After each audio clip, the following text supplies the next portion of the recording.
Provérbios e hoje dedicamos-nos aos capítulos 4, 5 e 6. Comecemos pelo capítulo 4. Neste capítulo, o autor sagrado continua a falar como um pai que educa. Usa esta bonita expressão: escutei, meus filhos, a instrução paterna. Portanto, é uma forma muito bonita para educar e que muito nos instrui também a nós, baseada sempre na relação. É a melhor forma e é a forma mais eficaz até de nós educarmos alguém. O autor vai, sobretudo, invocar a experiência daquele que instrui, que educa. Ele vai lembrar: também eu fui um filho querido de meu pai. Portanto, ensina-se sempre com o testemunho. É muito importante isto, não nos esquecermos que nós, para ensinarmos, é sempre com o nosso testemunho, com a proximidade, com a presença, com a experiência. De facto, aquilo que confere autoridade na educação é a autenticidade do testemunho. Também nos Evangelhos, onde dizer, por exemplo, hoje escutávamos no Evangelho de São Marcos, quem teve a possibilidade de participar na Eucaristia, que venha a ser isto, que fala até com esta autoridade e os demónios, portanto, são expulsos. Portanto, Jesus é alguém que tem a autenticidade da sua vida e por isso também tem domínio sobre aquilo que são os poderes adversos.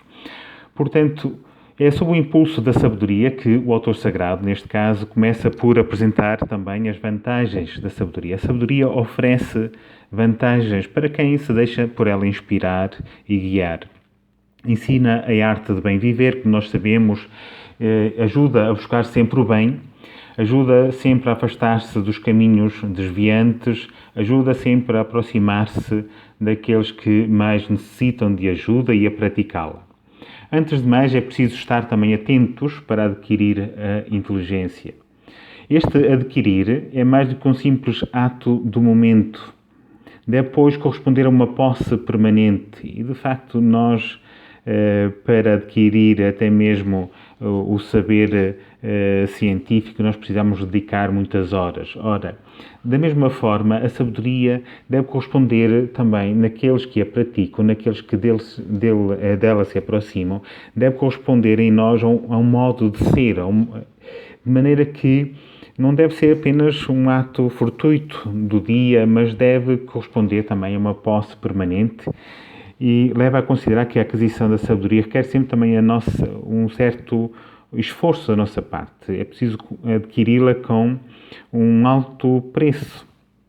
Mas, para a prática da sabedoria, é necessário, antes de mais, estar convencido de quanto a própria sabedoria é importante e urgente, assumindo as próprias exigências e os sacrifícios que a tal aquisição da sabedoria impõe. Diz o autor sagrado, diz o texto: eis o princípio da sabedoria, adquire a sabedoria. Portanto, a sabedoria é um dom de Deus, mas está longe de ser um automatismo.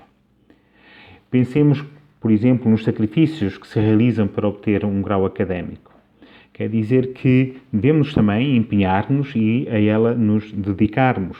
O autor sagrado depois continua e fala-nos de dois caminhos. É uma doutrina muito característica que também vai ter repercussões na vida cristã, que nós sabemos. Portanto, o autor sagrado fala de dois caminhos. O da vereda dos justos, que é como a luz da aurora, e o caminho dos ímpios, que é tenebroso. Portanto, faz-nos lembrar aquele dito também de Jesus, como é difícil entrar no reino dos céus pela porta estreita. É a vereda dos justos e o caminho dos ímpios que parece muito mais amplo. Mas é um caminho tenebroso, o caminho dos ímpios, ao passo que a vereda dos justos, é como a luz da aurora.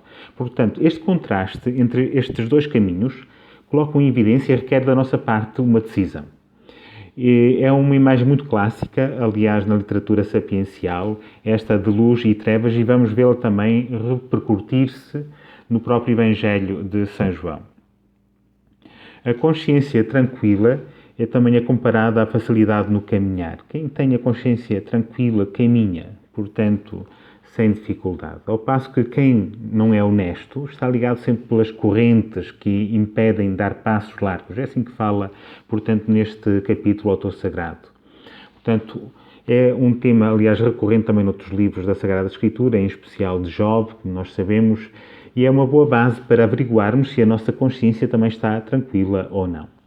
O autor faz depois uma bonita advertência. Vela com todo o cuidado sobre o teu coração, porque dela jorram as fontes da vida. É do coração que jorram, portanto, as fontes da vida, quando nós velamos também pelo coração. Se no coração mora a verdadeira sabedoria, então dele brotam as fontes da vida. E a vida aqui não é só para ser tomada no sentido material, porque nós precisamos realmente da vida para estarmos neste mundo, mas também no sentido moral, ético e, sobretudo, existencial. Portanto, fiquemos então com este capítulo e a todos desejo então uma boa leitura deste capítulo. Creio que muitos já iniciaram a fazê-la e que seja uma leitura também frutuosa e que nos ajude também a adquirir esta sabedoria. A todos a bênção de Deus.